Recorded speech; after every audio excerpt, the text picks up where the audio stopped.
مولا پاک اور اصحاب پاک سارے اور اہل بیت پاک انہاں ساریاں اپنیاں جانا قربان کیتیاں سرکار دی خاطر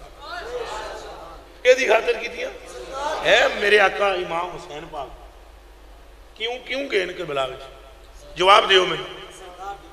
کر بیٹھے رہو انہاں دی ہاتھ پیر چومنے والے کوئی نہیں سن جی دسو جی ہون جڑا جناب سید ہوئے او دیاں پیراں چ دنیا نہیں اٹھدی تے جڑا سید اصلی سی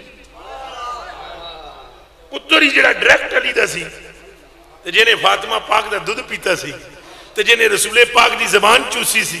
تے جڑا نبی دیاں دوشاں تے سوار رہا سی تے جنہیں حضور پاک تے سواری کر دیا حضور دیاں زلفاں نو مہار بنا لیا سی اس سید کا مقام کیا ہوگا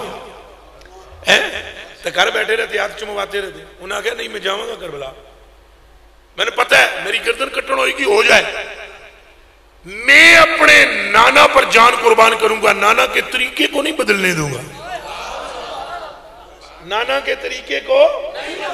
ایک ہے سمجھتا ہے یہ دا دین ہے دین میرے پیو دا ہے دین میرے نانا دا ہے اے ہی خطبہ دیتا سی سیدتنا زینب پاک اے ہی خطبہ دیتا سی اس یزید پلیت ملعون لعنتی دے دربار میں جدوں اذان دی آواز آئی تو آپ نے زینب پاک سلام اللہ علیہ نے فرمایا آپ نے فرمایا سنو بدبختہ اے ویک تیرے پیو دا نا ہے یا میرے پیو دا نا ہے اے دب کے سنو گالوں سبحان اللہ کر کے آپ نے فرمایا اوہ لعنتی سن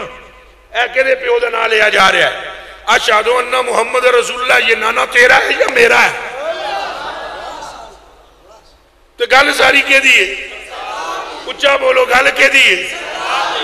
تو قیامت لدھڑے تو انہوں پل سرات تے لنگنا تو پہنا ہے تو انہوں میں نو بھی لنگنا پہنا ہے لیکن فرشتے پر بچھا دے منگے